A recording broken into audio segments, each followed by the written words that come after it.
This is The Launch, episode 35 for September 9th, 2025.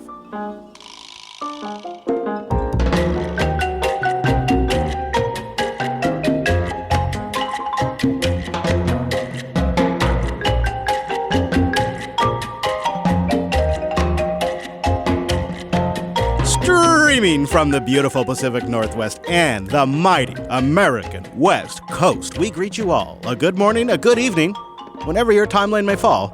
Time-appropriate greetings, indeed to one and all. This is The Launch, and my name is Chris. And I'm Angela. Hello, Angela. Hello. Big show, so let's get to a few things before we get into it. We'd love it if you gave us a call. You can do it during the show or after the fact and leave a voicemail. The phone number is 774-462-5667. I want you to put that in your contact list. Just call it The Lunch. I'll give it to you again. It is 774-462-5667. You can also join us live on Tuesdays. It's a live vibe.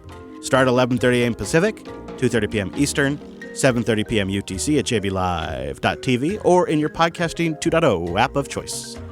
Been going already all morning long because today is the Big Apple Day. In fact, the counter for the live stream right now clocking in at 2 hours, 24 minutes. Links to what we talk about today at weeklylaunch.rocks. So, rumor has it, it's time for a new mouse. Yeah, I think so. You mean like a computer mouse, or do you mean like... No. Okay, because with you, it could be a pet. Right? Yeah, no. Gypsy caught a rat and left it on the mat a couple days ago. Rats are fun. Yeah. Was it a big one? It was a big, and it was missing its tail. That got et. Oh, boy. So, yeah. Boy. By the time I picked it up, the rigor mortis had set in. Oh, come on. Yeah. Oh, boy. Yeah. Oh, boy. Okay, well, anyway, yeah, I'm thinking it is time for a new mouse. I have a Logitech mouse. I can't remember which one, and I tried to look in my Amazon history, and I ordered one in 2009, but I think it was for something else. I don't know. But it's kind of a smaller one. It is a smaller one. It does have customizable buttons and a scroll wheel. So there's a couple things. The scroll wheel, like it has two settings. It has the click or the smooth, and it's not quite working right anymore. So that's one thing. So I'm just not sure what to do because I'm pretty fluid with mice. Like when the kids were younger, they'd be sitting in my lap and I'd hold them with my dominant arm, my right arm. And so I learned to left mouse so I can left mouse. That's not a problem. So you're by mouseual? Yeah, by mouseual. All right, good. Yes. Mompreneur or whatever. Momtrepreneur. You're a momtrepreneur that's by mouseual. Yes. And let's see. So my setup is I have a widescreen monitor. I have my personal computer using that monitor. And then I have my work laptop also using that monitor. I have a switch so that I can use the same mouse and keyboard between the two computers. But each of the computers also has a magic mouse, a dedicated magic mouse. Okay, I'm following you. And I use the magic mouse specifically for side scrolling in my data sheets, right? Because I side scroll all the time. I'm wondering if I can't just consolidate this into one trackpad mouse or I don't even know. You would be down for a trackpad? You would use a trackpad? I think I am fluid when it comes to mice. So the only caveat is my allergies, right? It cannot have metal on it and it cannot have rubber on it. And that's the biggest thing that has stopped me from changing out my Logitech is so many mice have like that non-slip rubber. Silicone is okay, but rubber, not so much. Well, my first thought would be, I'd love to hear what the audience would suggest too, because I'm not proud of my suggestion, and I think there's a better one out there. Okay. But there is the Apple Magic Mouse trackpad, standalone. Oh. Like the one, and it's glass. Oh. Yeah. Interesting. That might be better for, allergies.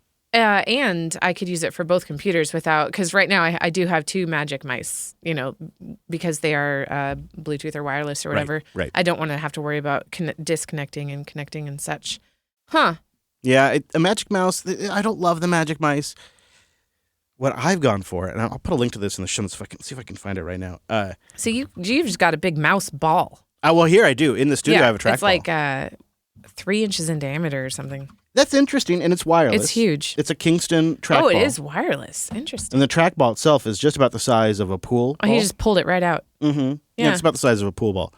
This, I only use in here, in the studs, because I I want something that doesn't drag on the table and make noise and get picked up on mic. Oh, of course. So that's why I go here. I see. Now, I don't remember paying this much. I think the prices are up. But the mouse that I have at home to help with RSI, not what I'm suggesting for you necessarily. Right. I don't have that issue, but yeah. But it's the MX Vertical. It is really comfortable. And one of the nice things the MX Vertical does is it supports, you can use just a wireless dongle that you plug into a USB port. Or, and this is the part I think you might like, you can also pair it wirelessly with 3 different computers, and it has a little selector on the bottom of the mouse, 1, 2, 3. And whichever one you select, it does the connection for. Huh. So that's sort of nice to move it between machines. Oh, that looks weird. Wait, which one is it? Yeah. The MX Vertical by Logitech. Yeah. And it is a very comfortable mouse to use, but it is a very awkwardly designed mouse. It takes a minute because Visually, yeah. I am confused. Well, and the difference is, and why it's really good for RSI, is you don't. So if you picture your hand on top of a mouse, and you picture moving your hand to go select something on the screen, a lot of that motion is in your wrist. Yeah. With the vertical, because you're holding the mouse vertically, you don't move your wrist to move the mouse. It's a whole arm movement, and that sounds like it's more work, but it's not. And so you're not moving the wrist to move the cursor. You're moving your whole arm. Right. So it alleviates stress on your wrist, and it helps with RSI. Yeah. So it's actually kind of legit, but it's also $119 now. When I got it, it was like $89, but I bought it years ago. But Logitech did a lot of actual legit science to try to figure out how people with RSI use this thing, and it helps. I think for people with RSI, the real trick is to try different things, to use different things and move around. But I'll put a link to that in the show notes. And then if anybody out there has any suggestions on a really great mouse, okay, so give us your core requirements one more time, like the things you gotta have. Yeah, so not rubber or metal. Right. Customizable buttons would be nice. I do have some on my mouse, but I'm not necessarily using them. It would be nice to consolidate the 3 mice to 1.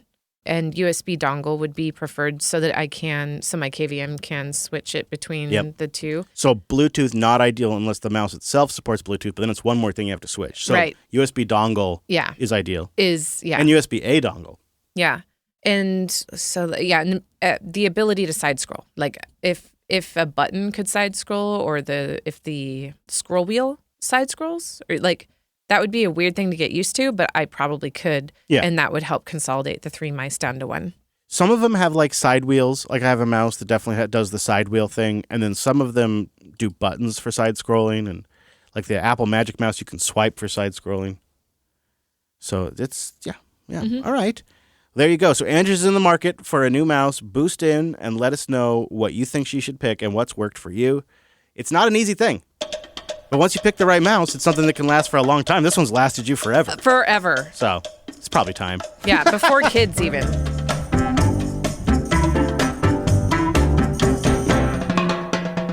Well, Uncle Tim took the stage this morning at 10:02 a.m. and welcomed everybody with a hearty good morning at the Apple campus like they do now. And the secret of the event was the entire thing was shot on the iPhone 17.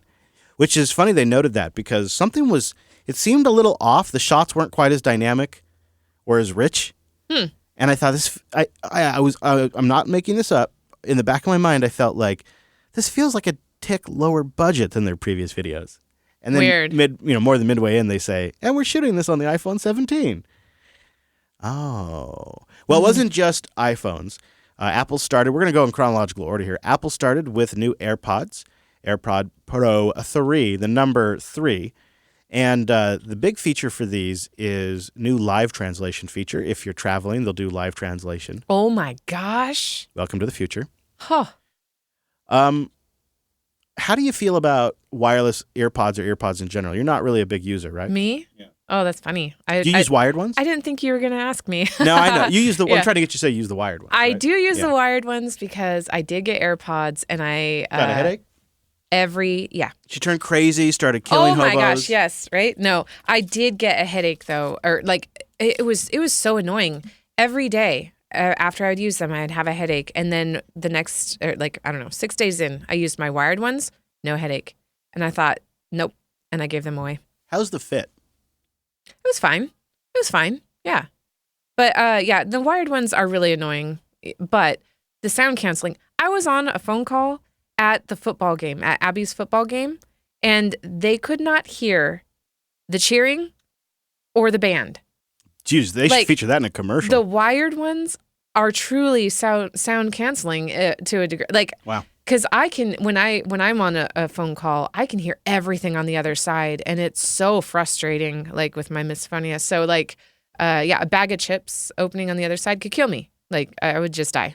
So the new AirPod Pro 3s or whatever, they are smaller. Oh, and they have easier to lose. Yeah, okay. Maybe they've done a bunch of research on the fit, and they have a new fit, and they have new tips. But the thing that I thought was interesting about these, and I'm surprised it actually took Apple this long, but I'm sure it's easier said than done, is they finally integrated a heart rate sensor into the AirPods. Interesting. And if you've ever been working out or under, a lot of activity, you've probably felt maybe exertion, you can sometimes feel your pulse in your ears. Well, and if something's wedged in there, it's definitely going to feel it. Mm-hmm. I thought that for a while the watch has some sensors, the phone has some sensors, the AirPods have some sensors. And reconcile the data and put a good result forward. Yeah. $250. Okay. Not too bad, I suppose, for this kind of stuff. Nothing huge there. I think it was just a standard update. No mention really of any improvements to the protocol of active noise canceling, but just that the design of the AirPods makes active noise canceling more effective. And new tips. So if you want more than just the tip, you can get it. And IP57, so it's better water protection, 8 hours of active noise cancellation, and 10 hours of transparency. So if you're using these for a Zoom meeting, not that I ever do, they'll last a little bit longer now. For me, my AirPods last about 3 hours of meetings. And honestly, that's more than I need all day anyways. I don't want any more than that. And you don't get headaches? No, thankfully. No, thankfully I don't. But I have heard that from other people too. Yeah. We now have an Apple Watch 11, the thinnest and most comfortable watch ever. Okay. More durable too, twice the scratch resistance coating than any previous. Yeah. They have 5G in here if you want that cellular version. I have banged mine against everything. Yeah, me too. Well, it's it's on your wrist, right? I know. Well, and mine is at least 4 years old, I think. So I could be due. Where's it? Is there a link to this? I don't see watch in here. Oh, I'll throw links in there. Okay. Yeah, I don't have them yet because it just happened. Yeah. Oh. So the thing that they introduced a couple of iterations ago that I would really like to take advantage of, which I haven't yet, is sleep apnea detection. Right. Oh, they added that? A while ago, a couple of releases ago. And that almost made me buy, but I've been really trying to, I've got some old Apple Watch. I'm just trying to stretch as long as I can. Same. Yeah. Yeah. But you know what? I don't use anything on my Apple Watch, and it dies by the end of the day. Like, it is really frustrating. I hate it. You don't use workout modes? Because that will drain the battery. If I work out. Yeah. I just don't have any apps on my watch. I only use it to track my... It's a tiny battery. Yeah. This I thought was a really neat addition to the Apple Watch, though. High blood pressure and hypertension detection. Oh, that doesn't seem new. It is. It's a big deal. Because it takes 30 days for them to collect the data. So it's not going to catch, and it's not going to catch it for everyone. They estimate about 1 million people. But it's monitoring your blood vessels in your arm through that lighting system they have for 30 days. And then after that, it does the math, and it alerts you if it thinks that you have high blood pressure or hypertension. Huh. Interesting. Which I would think is because it's called the silent killer because there's not many physical tells that you are having a problem, and so it'll notificate you over hypertension issues.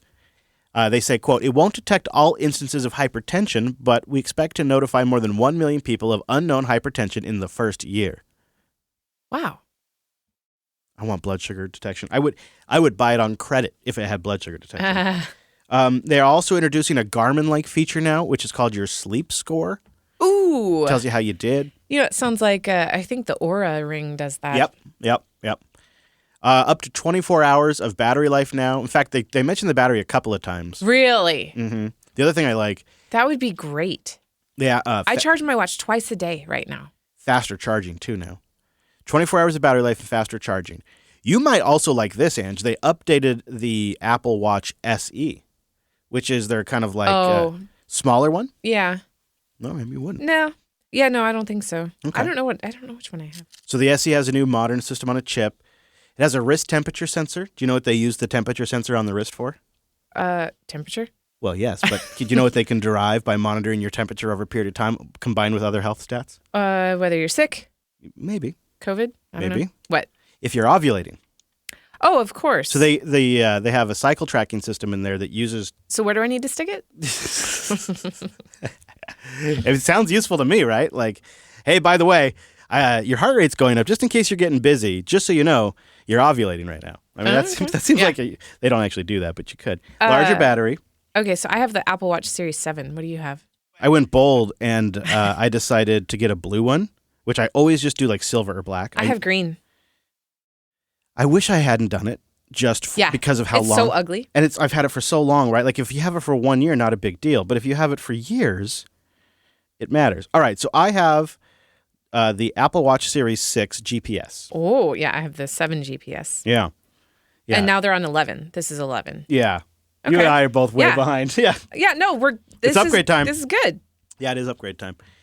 One thing, so they have the SEL. We can move on from that. They also, Apple has their Ultra version of the watch, the really big sporty version, which has an even bigger screen.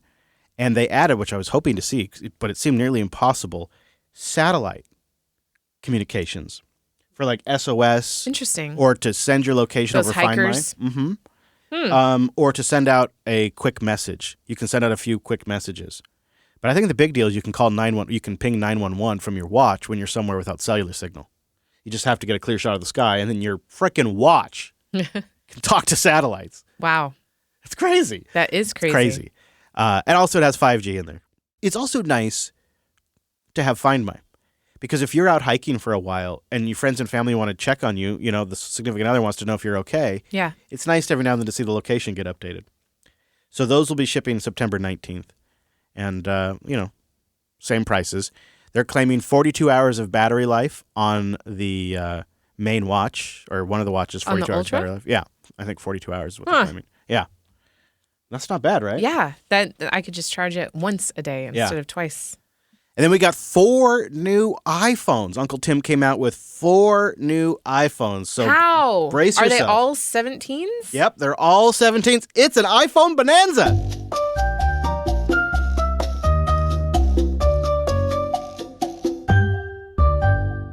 Screen size bumps up to 6.3 inches on the base model. It now also has ProMotion, which means 120 hertz, but it also means it can slow down. And slowing down the screen refresh means they can save battery life. So that's a big deal. And it now has a new ceramic-type shield all around it. They say it's one of their more durable. Ceramic? Mm-hmm. Instead of this metal or glass? So or it's, this aluminum? Well, the design is mostly metal now, with a bit of glass, and then the entire thing is coated in this ceramic shield too. That's amazing. Yeah. Yeah, I mean, it should be a lot more durable. Maybe you won't need a case. I don't know. 3,000 nits of peak outdoor brightness is nice too, so it's a little bit easier to read outside. And of course, because it's a new iPhone, it means a new processor. So they have the A19, which uses an unbelievable 3 nanometer die process, 6 cores on there, 5 GPU cores. They say, quote, a huge boost from previous iPhones. And this one was big to me. Faster charge. You can get up to 50% battery in 10 minutes. Wow. Nice, right? Okay. Yeah. The telephoto on the back is 2x. It's a 48 megapixel main camera. And the way they process it is they kind of crop the shots. So you're actually taking advantage of 24 megapixels, but it's a really nice looking 24 megapixels because they use all 48 to put that together. Front camera got a big upgrade. They released a stat in this that's just so cringy. There have been over 500 billion selfies by iPhone users. The iPhone is the most selfie used. Mm-hmm. Yeah, it's embarrassing. 500 billion selfies. The girls, Abby got me to sign up for Be Real. Have you heard of that? No. What did she get me to sign up for? Lock It. Yeah, Lock It. Yeah, I haven't done Lock It yet. So this is Be Real's another one? I mean, it's not like Lock It. But so Be Real, at a random time of day, you get a notification that you have 2 minutes to take a picture, right?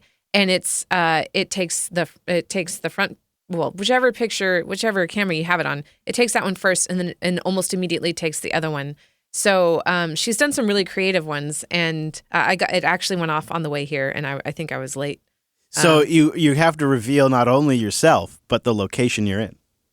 Basically, sort of, not necessarily location, but per like se. The surroundings or whatever. So if you're in a messy room, yeah, everybody knows. I want to show you Abby's because she did such a good job. It reminds me of Instagram. When Instagram first started, you couldn't upload a picture. Right. You had to use the app. Yeah, you had to use a live camera picture. That's how Locket works. Yeah, and that's what this is. So you know what's crazy? That's probably not even in Apple's 500 billion count. So here's one that Abby did. It does picture in picture. Right. So she did all of her friends. Yeah, circle of friends looking down, and then the other camera took a picture of all their feet. That's it's great. So cool. It's interesting. I've only done it for 5 days. Here's mine. It is kind of like Instagram. It looks a little bit like it too. Yeah. So the front camera got a big upgrade. They now have a new center stage feature that automatically try to center you and the other people in front of the camera. And it is now twice the size of the previous sensor. So it's now an 18 megapixel front camera. Does it vibrate to be like, you're a dumbass, move your phone over so that the people are in there? Maybe like a little buzz. Yeah. I could see it. They zoom. It automatically will try to like go wide and try to frame it. Sure. Yeah. Yeah, that's gonna distort some pictures though. Yeah. Or some Yeah, we're using AI to figure it out. Yeah. So the things that I do naturally to take good pictures. Right. Yes. Yeah. A new type of iPhone was introduced, Andrews. A new type of iPhone. It's called the iPhone Air. Okay. All right. Well, let's think about it. We've heard this before. Yeah. With the iPad. Yeah. iPad Air. Yep. And it was ultra MacBook. thin, right? Mm-hmm. Yep. Oh, okay. Yeah. A MacBook Air. Yes, of course. So it just means thinner. So this one's definitely going to break in your pocket if it's. Well, they claim not. We'll see. $999, so $1,000. New total ceramic coating. They say, quote, most durable iPhone yet. Mm-hmm. High density battery. Thinnest iPhone ever at 5.6 millimeters. 3x better scratch protection than previous iPhones. Has the A19 Pro in it. Here's the thing. Yeah. Only one camera on it. What? Isn't that strange in the era of crazy, powerful cameras? Only one camera. Maybe because it's too thin. That's what they claim, and they tried to polish it and make it sound really nice. Like they're doing a lot. Polishing a turd? Mm-hmm. It's also eSIM only. That means no physical SIM cards, only digital SIM cards. They said to, quote, make more room for battery. So they can turn it off. Yeah, well, there's that. Big brother. Or just, they can quickly probably deprecate eSIM standards too. They don't really tell us the battery life, but they went on about a huge battery and said, quote, all day battery life. The thing is wicked thin, though. It's wicked thin, which means when you put a case on it, it'll be the thickness of an uncased iPhone. Right? Right. So there you go. It'll be nice. The one that I think our audience would probably be interested in, probably you and I, is the iPhone Pro. So the iPhone Pro is the one I've been buying for a while now. And it saw some really nice updates, in my opinion, especially when it comes to some of the stuff that people actually use practically day to day. Oh, before I move on. They introduced a new purse strap for the iPhone. You see, I don't know if you can see on my screen here, but they have, you put it over your shoulder and it's like a strap and you carry it around like a purse. So that way you can smack it into stuff real good.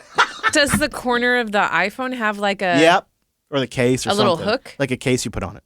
The case. Oh, it's a case. Okay. Yeah. You're going to be smacking that thing in. All right. Let's talk about the Pro.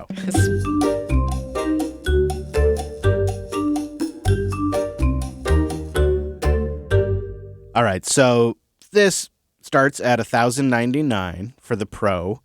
And they really set out to hype up the new all-aluminum custom extrusion, as they put it, heated and forged and then precision machined, colorful and durable.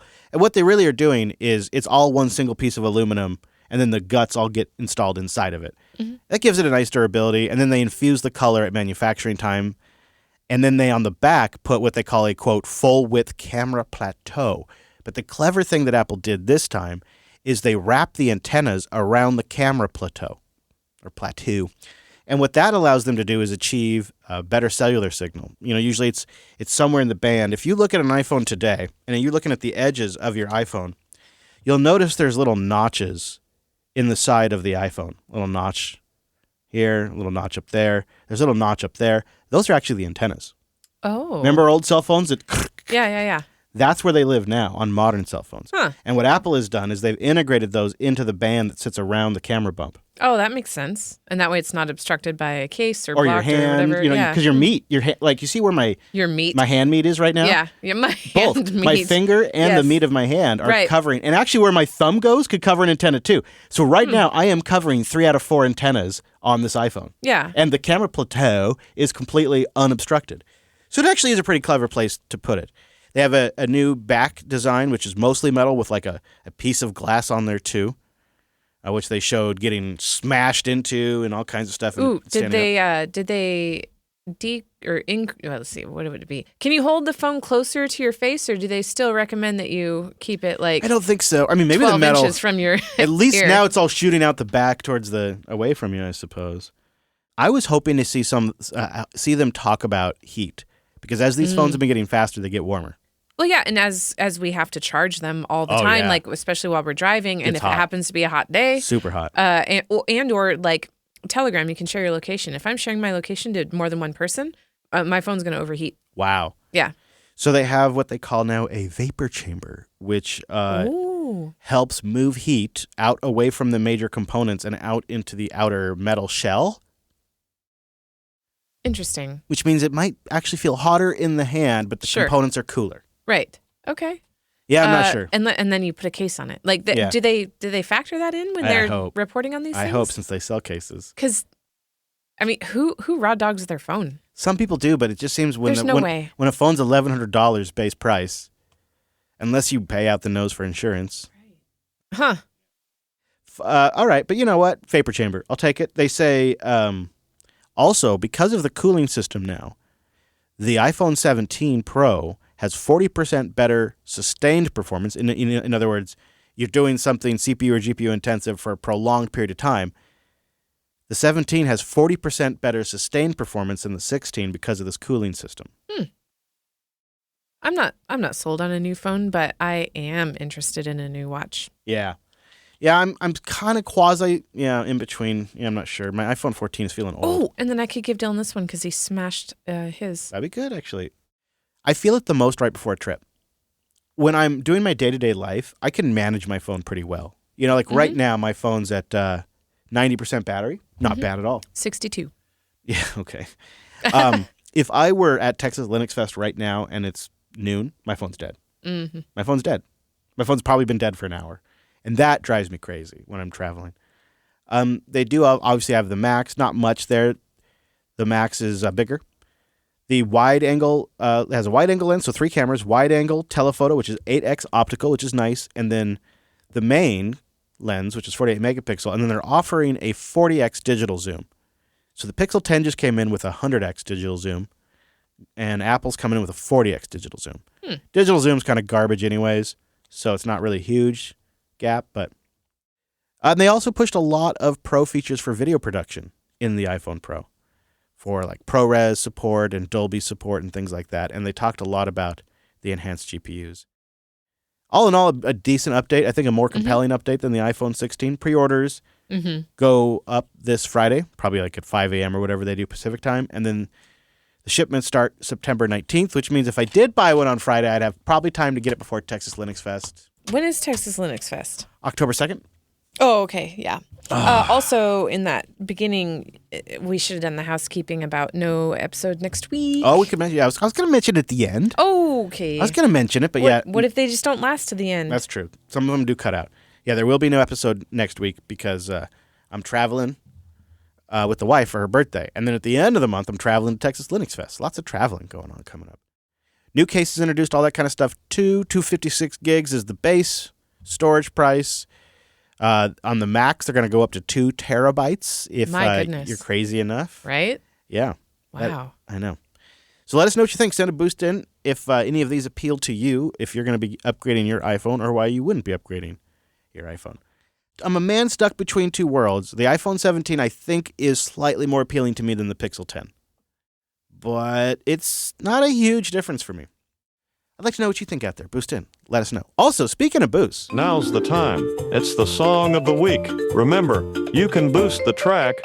They sure like that. Yeah, how about a value for value track? If you boost during the song, 95% of the sats go to the artists and their team. And this week, we have Selfish by Vicious Clay.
I'm just going to make a quick call to my launch. I haven't checked in since yesterday.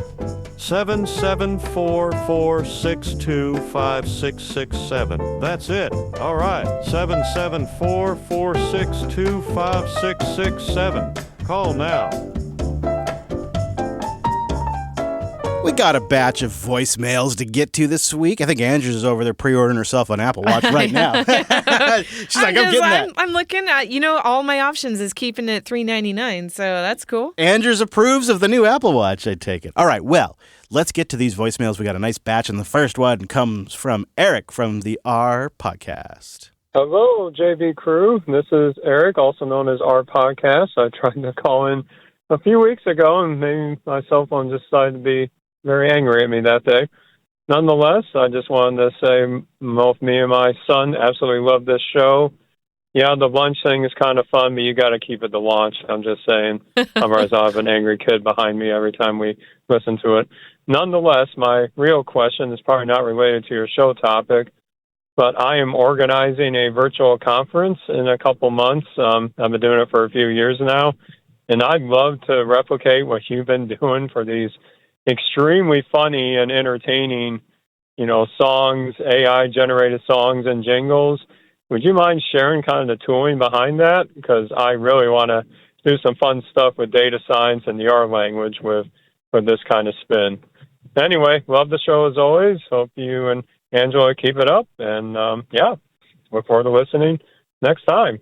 Thanks so much. Well, thanks, Eric. So the tool that I probably have found the most success with is Suno.com. I think it's what it is, Suno.com. And then you got to pay money to get access to their good model generator. So they got me. I'm paying money. But it gives me access to, I think, a slightly better version of it. And then it's all about the prompt and the vibes. And it generally takes a few iterations, in my experience, to get it right. Let us know how it goes. And if you get a good one, send it in. I want to hear it. Now, we've also had a bit of controversy stirred up last week when Brent's lawyer called in, and then Brent himself called in. And that's created a big back and forth, some team strife because of Brent's decisions around this. And editor Drew decides to weigh in and take sides. Yeah, hi. This is Drew, the intrepid editor. Responding to Mr. Horowitz, maybe Brent didn't let you know, but let me take you back to 2019.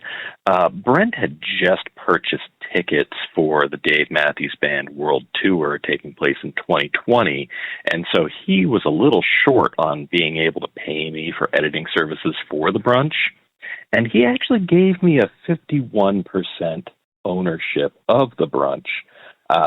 Maybe he conveniently lost that contract. I don't know. But the thing is, I am on board with the launch, and I technically own a little bit more of brunch than he does. So, I don't know. You guys either have to buy me out or kick rocks. I see. Drew coming in trying to get a piece of the action. Huh. But that's strange because I swear I saw him selling 51% to Wes, too. And I don't know how you could sell 51% to Drew, 51% to Wes. It was 152% of this show. What is going on? We got to figure this out. But PJ, producer Jeff, he calls in with a little common sense about it. Hey, fellas. It's Jeff. Good old PJ here. Now, I actually want the launch to remain the launch. I wouldn't mind a lunch segment. That'd be fine. But this lawyer calling in, right, claiming that it's infringement. Uh-huh. Well, you see, wouldn't there have to be an active show called Brunch with Brent? Because the last time I saw a show published was July of 2022. Oh! Maybe there's some property abandonment here. Ooh. I don't know. I'm not a lawyer, but I think a show would actually have to be active for Mr. Brentley there to have any legs to stand on. So, I say just go for it. Give us a lunch segment. I do love Chris's barbecue. It's great. All right, well, y'all take care now. PJ woke up and chose violence this morning, and I'm here for it. I love it. Good catch. Yeah. Well, Good catch. I mean, maybe it just doesn't work that way for I suppose if assets. the feed's active, perhaps. Yeah. All right, we'll continue to investigate. Thank you for the input, everybody. And editor Drew will have to come up with a sideline agreement between you and Brent. Maybe, I don't know. Yeah, I did play those voicemails, the lawyer and and Grim, for both Dylan and Abby, and they were very entertained. You should have seen Dylan's cute little grin while he was listening to it. It was so cute. Oh man! All right, we got a call from a random listener. Hi, so this is a random listener in southeast New Mexico. I got a title suggestion, not title suggestion. Well, yeah, for the new show, you got to title it, right? Yeah. So let's call it 3-2-1 lunch, right? Or maybe scrubbed lunch, right? That sounds pretty reasonable. Yeah, we got to figure out this Brittany guy. Maybe we should contact some people up in New York. Right. Maybe get some of those concrete boots. Right. Yep. Maybe that sounds reasonable. I know everybody thinks concrete's fashionable these days. He's messing with the business. Maybe that's a good idea. Yeah, I think we can do that. We gotta get some New Yorkers in here.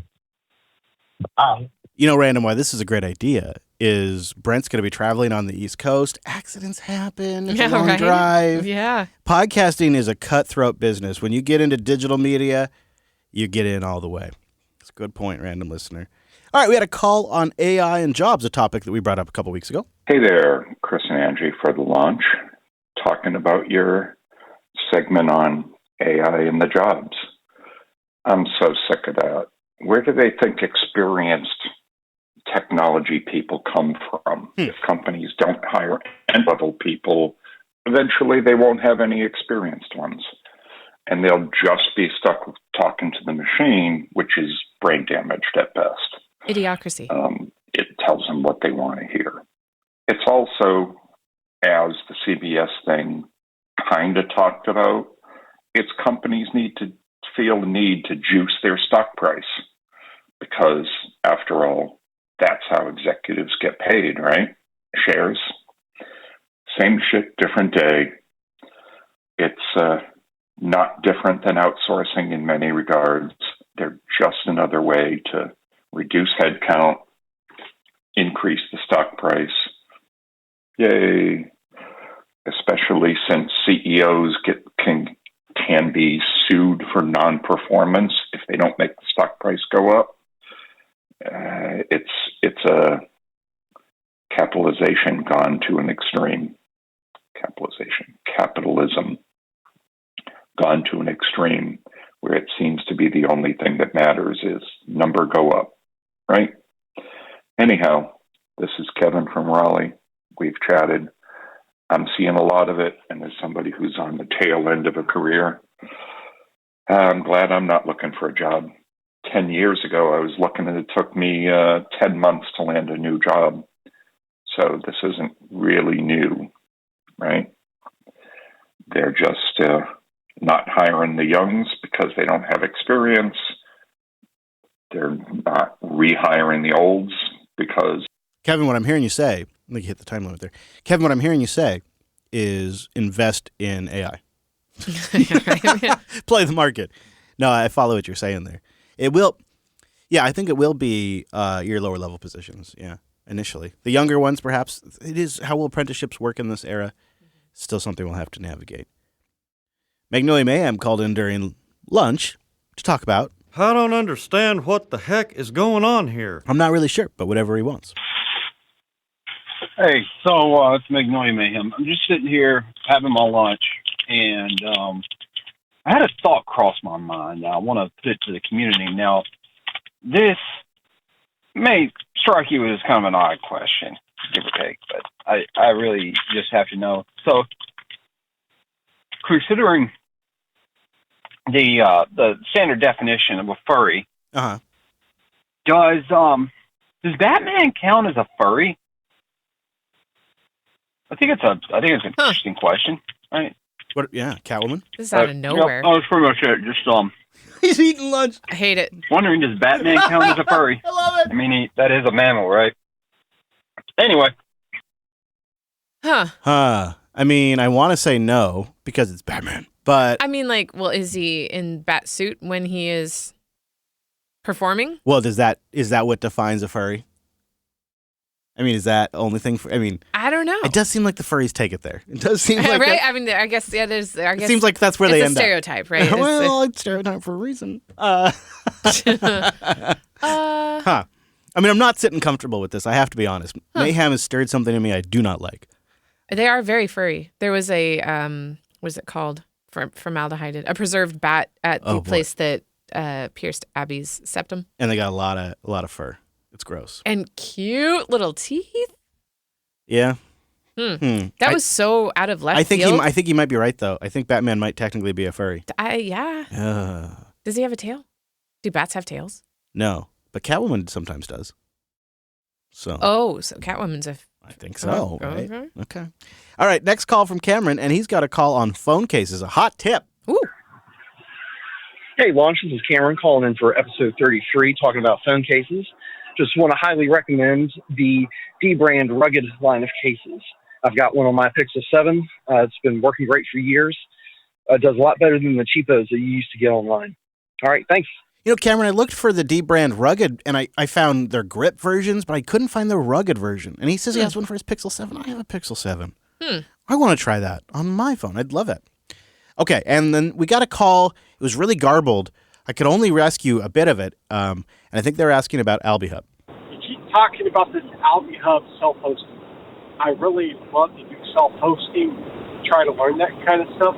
Is there a script or is there some kind of walkthrough somewhere that... Yeah, so let's talk about AlbiHub, because I mention it a lot, but we don't really go into much detail. We use it here on the show. It's how Ange receives her sats for the show, is on AlbiHub. And it's really simple if you follow a Start9 or Umbral guide, because these are like Debian or Ubuntu-based OSs that will walk you through it, and I have guides for both of them in the show notes. Simple's a relative term, simple for this type of thing, but it is very doable, and it feels really great once you get it running. But the quick version is grab something like Start9 or Umbral OS, Linux-based OSs that come with a whole platform to let you just deploy applications, and you just click a button. And next thing you know, you got yourself an Albi set up. Thank you, everybody who called the show. We'd love it if you call the show and leave us a voicemail. Call the launch. We're standing by. 774-462-5667. That's the line. Ask not what your podcast can boost for you, but what you can boost for your podcast. And we got some boosts, and Augustin came in with 15,000 sats. This is the way. And says, in Sweden, we have this thing called burn ball. It's like baseball, but with a tennis ball and no pitcher. And when I was like 13 or something, I managed to break my leg trying to slide into home base, or into the base. Oh, man. I sort of fell over my leg in some perfect angle, and then I heard it crack. I was stationary all that summer year. Keep up the good show. Dylan is doing much better. Oh, yeah. He had to, on his first day of school, he did have to use crutches, which he hated. And I don't think... And he was late to every class. And he just skipped math altogether. What I told him is like, hey, buddy, you're going to have a built-in conversation starter. Easy conversation coming back to school. Got something to talk about. But he's moving around now, for the most part. We did a little driving around the farm in his Jeep this weekend. And he's trying to accelerate. And he's trying to do it because when you have this Jeep in reverse, it's very touchy. Like, even for a very professional, seasoned driver, you'd have a hard time backing this thing up because you fart on the accelerator and it just leaps, right? And so he's sitting there trying to feather the accelerator, but he's feathering it with his big toe that's hurt. Oh. She's like, ow, oh, ow. Yeah. Yeah, it's good, though. He's doing much better. Thank you for the boost. Nice to hear from you, Og. And hello out there all the way in Sweden. Podbun sent in 4,444 sats. That's a big old duck. Affleck. 3 lights. Sounds like Stephen King's IT. Yeah, I was also thinking Chain of Command TNG Part 1 and 2. Says, I once pressed my finger into one of those car lighters with a little spiral inside. I remember it hurting so much and having a spiral imprinted on my finger. Ow. Yeah, your daughter would do that. Mine? Yeah. Abby? Yeah. Yeah, she would. Yeah, she would. Quintessential, I wish I had it on camera moment. Abby was very, very young, but, maybe 7 or 8. Is this the stove? Like, we're at a birthday party, and there is a wood stove there, and she's like, can I touch it? No, it's very hot. Do not touch it. It will burn you. And then she immediately proceeds to touch the hot stove. Okay. It's cliche, but it really happened. Dylan, too. Well, there was, remember you were barbecuing charcoal? Yes. Yes. Yeah. And I was like, don't touch it. It doesn't look hot, but it is. And I can't remember which kid it was. That might have been Dylan. Yeah, Dylan. Or Abby. They both love it. Dylan also has to test it. But yeah, having a spiral on your finger is kind of cool for a little bit. Yeah, but not how you got it. Yeah, right? You're showing everybody. Anyways, thank you for the boost, and I love the story, Podbun. So Hangs here with 2,222 sats. That's a row of ducks. Time Machine boost. That means he's catching up in the back catalog and giving us a time check. Ah, yes. Still catching up on the launch. I kind of forgot about it for a while. I'm thinking of switching to Fountain FM and Podverse at least until the rewrite. Oh, from Podverse until the Podverse rewrite lands. I don't really deal with Fountain's UI very well. I just want to listen to my damn podcasts. Do you know when the rewrite can be expected? Maybe I'll leave a voicemail one of these days too. The rewrite, the back end stuff is done for Podverse. The web stuff is underway right now, and the front end apps are still underway right now for Podverse. Fountain FM 1.3 just came out. Massive overhaul to some of the back end and the UI and the playback UI. You're not going to like this answer. But if you become a Fountain Premium member, there's now an option to just take you right to your list of podcasts. No home screen, no social stuff, just boom, right to your list of podcasts. However, you may want to check it out. Because what they've done now in Fountain 1.3 and beyond is they've redone the home screen so it shows you your recently played episodes right at the top. Then it has trending episodes across Fountain. Hey, look, there's Linux Unplugged. Hey, look, there's Linux Unplugged twice in the trending episodes section. And then they also have trending music tracks in that homepage. So the first thing is it takes you right to what you've been playing. And it's one tap, and you can immediately start the podcast with one tap that you were just listening to. And find new ones. And then go to library if you wanted to see your list of subscribed podcasts. However, like I said, if you become a premium subscriber now, you can just go right to the list of podcasts directly. And there's more updates coming to Fountain FM. There's a lot of good stuff in there. I'd like to hear what you think. So boost in Sohang and let me know. I'll be keeping an ear out. Odyssey Wester's here with the Road Ducks. Do you guys want me to make an updated logo for the Texas Linux Fest? I'm always open to doing graphics. I would love to see it. I would love to see something. Send it my way. Yeah. Yeah. We'd throw it on some swag. I really do want to have some swag. Yeah. A round sticker. Yeah, a sticker would be great. A die-cut sticker. Mm-hmm. Something we could put on there would be really nice. Something that's, better than what I can come up with AI slop would be Yeah, what good. Even happened? Well, we have a joke on LEP that we call unplugged, Oh, okay. But it was 3 Gs. It's too many Gs. And then an EG instead of EG. It's not good. I was trying to go for unplugged, but it's... Oh, well... But it didn't look like unplugged. It was no good. It didn't. I thought, yeah. Yeah, it's no good. So, it was bad. It was real bad. Yeah, he put it on there, and he's like, "Can you Take a look at finalize these?" Yeah. And I went to finalize the sticker, and I was like, "What is this even? 3 Gs and unplugged, and then ending in EG." So I hid it and told him, like, "Was this and I was a like, mistake? "Yeah, let's keep it off. No, let's keep it off." I was going for unplugged because we talk about it's our I joke, see. but Yeah, you got to be, Well, that sounds like it's a DG ED. Well, unplugged. You're telling the AI how to spell unplugged. I wrote unplugged, but. Oh. Yeah, I admit it. It was AI slop. Okay. Got me to admit it there, Odyssey. Thanks. Turd Ferguson's here with 13,333 sats. Woo! Turd Ferguson! As a longtime iPhone user myself, what sin, how bad of a mess up, what would it take for you both to never buy an iPhone again?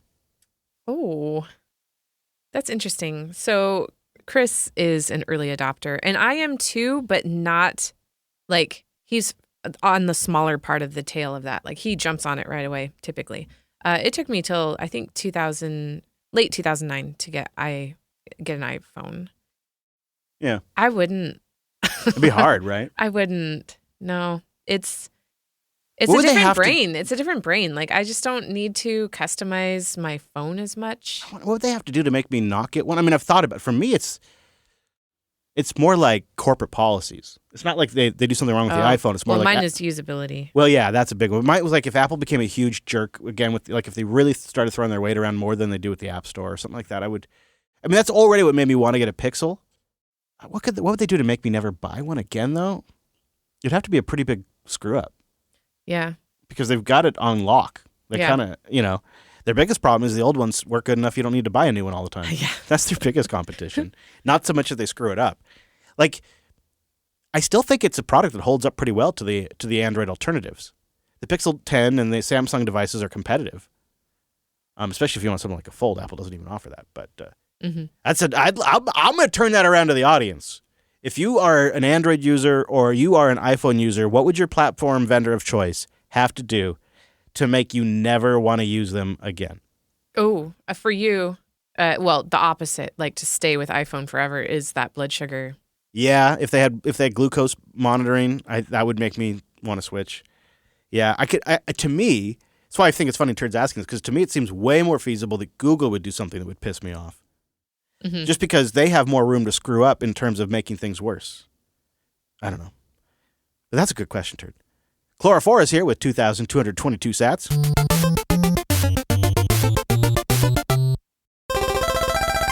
Speaking about the iPhone, he says they should just make it thicker and maybe smaller in length. Yeah, I do not need a 6.3-inch screen. I really don't. I really don't. I can get an internet paddle if I want that. Oh, and make the last one way longer. And thin is just overkill. I don't need it to be thin. Yeah. They love the thin. There is something about when you hold something crazy thin and it's like, how is this possible? It's just like nothing but glass. Mm-hmm. There's a neat feeling to that. I won't discount that. Does that neat feeling last 3 years? I don't know, right? Like, it's a neat thing for the first 2 months you own the phone, and then it's like it's a phone. Not sure. Not sure I fully get it, but, they say you have to hold it to believe it. Maybe that's true. Thank you, everybody who boosted in. 5 of you stream sats. You collectively stacked us 11,335 sats. When you combine that with our boosters who sent a message, well, we stacked 50,778 sats. A nice tick up from last week.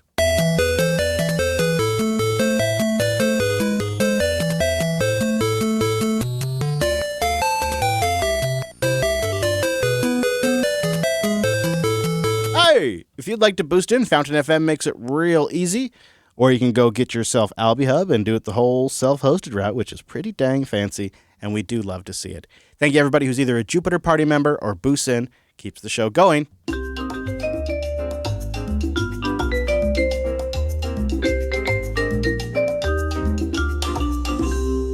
Well, everybody says AI is taking your jobs.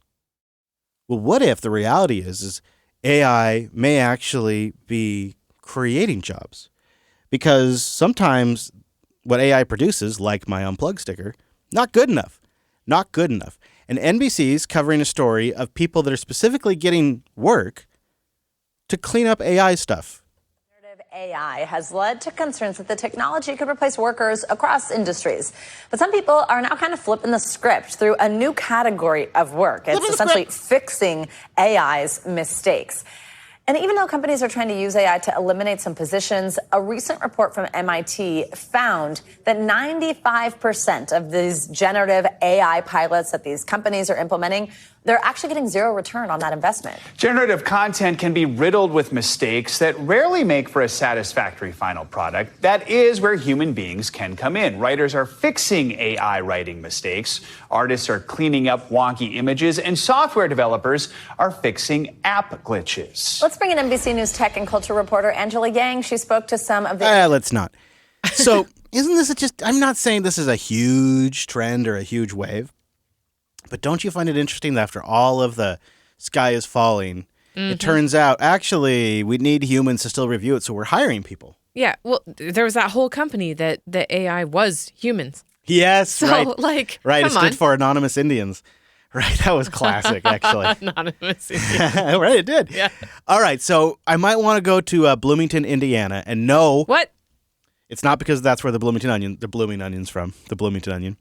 No. It is the hometown of Captain Catherine Janeway. Oh. And they're leaning in as a town. They're embracing it.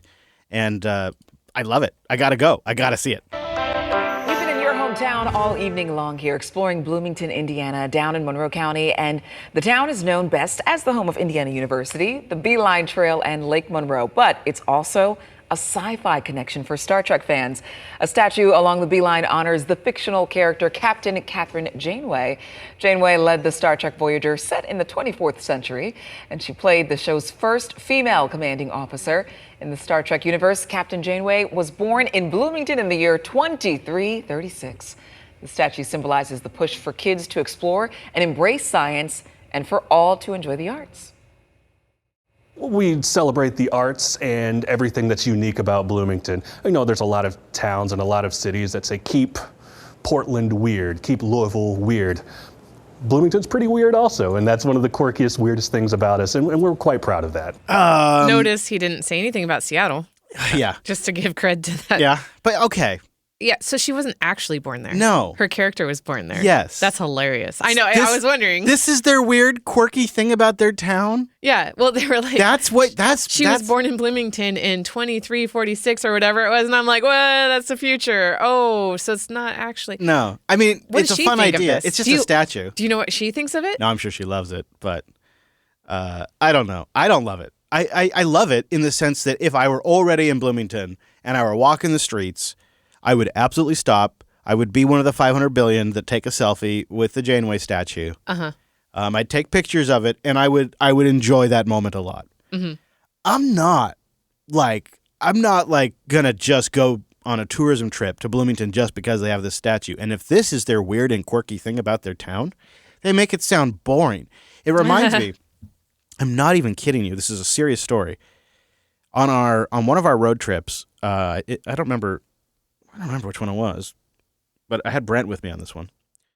And we stopped in a diner in Wyoming. And we asked, what's the thing to do here in town? Mm-hmm.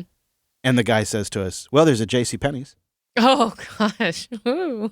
And I said, okay. So the next guy we meet, listener, and we're talking to him, and we say, hey, what should we do while we're here in town? Like, there's nothing to do, really. He's like, well, we got a JCPenney. And we're like, are you kidding? That's what the last guy said. All the town had was a JCPenney. Wow. And this town, Bloomington, it sounds like all they have is a Janeway statue. Backing up, you had lunch with Brent? Yeah, I know. I know. This was on a road trip? This was before the incident. Now, when you're a healer, you can be cold. No, hopefully not cold. What? To do all kinds of life-saving treatment.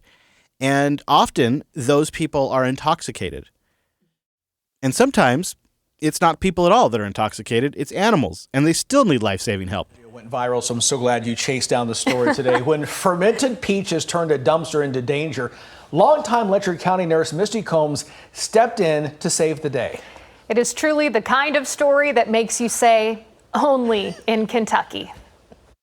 Not Have Seattle. you ever had a crazier day on the job than this? I've had some pretty crazy days, but no, nothing like this. Just when Misty Combs thought she'd seen it all in her 21 years of nursing. Oh, it's baby stuck is why. A dumpster diving drunk turned up at the health department. So our health department is right beside of Kentucky Miss Moonshine, which is a distillery. And they had put some fermented peaches in their dumpster. And I guess the two baby raccoons had got into the dumpster and they were stuck. Got drunk. Drunk as a skunk, tried tipsy as a trash panda. Oh! I went over there and I was like, we have to get them out. And I mean, because I guess that was just like the motherly instinct in me. Like I seen that mama and she was trying so hard to get her babies back, but she didn't know what to do. Combs grabbed a shovel and scooped out the first raccoon, reuniting it with its mom. But the second one was in deep moonshine. Oh my Without gosh. hesitation, she grabbed him by the tail and laid him down. Everybody that was around was like, it's dead. I mean, it's just not going to make it. And it was not breathing. And it had drowned, and it was full of water. Like, you could feel the water in it. She's patting it. That's what you're hearing. Immediately, I just started doing CPR on it. Suddenly, a sign of life. Come on! Oh, my goodness.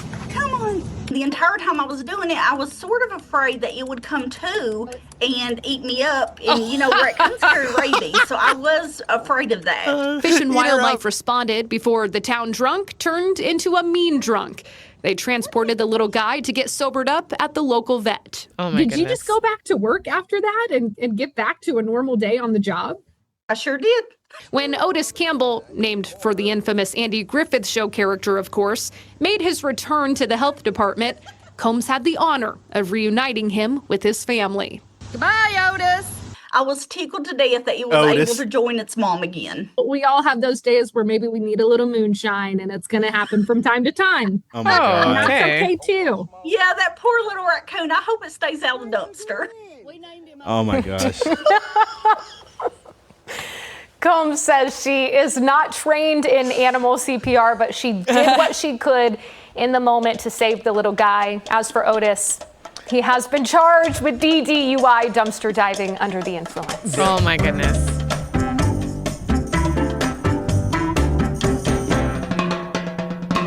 I'm telling you, maybe everywhere is just a little weird. Maybe it's not just Austin, Portland, and Seattle. Yeah, maybe. It's just a little weird everywhere. Okay, so a reminder, big reminder, we will not be around next week. We are going into what is called the Klingon pain ritual. I have to charge my pain sticks, and I have to go through a hallway. People will jab me, so I will not be. No, I'm taking the wife on a birthday trip down to the seaside. So we'll be gone, but we'll be back the week after. And then not too long after that, we're going to get disrupted because of Texas Linux Fest. So we'll try to just get the calendar page updated. Try to remember to do that for you. Links to what we talk about today, all the things we talked about. Do you know where those are? weeklylaunch.rocks. Can you believe it? weeklylaunch.rocks. That's where you can find all of that. When we are live, it's on a Tuesday. We have a mumble room going. We're in the podcasting 2.0 apps of your choice, as well as jblive.tv. And recently, we've been experimenting with a video stream at jblive.tv and on the various commercial video stream destinations. So it's really a truly live vibe if you join us Tuesday. Of course, we'll be out Wednesday morning in your podcast app of choice. Shout out to editor Drew, and we're coming for you, Brent. And we'll see you all in 2 weeks.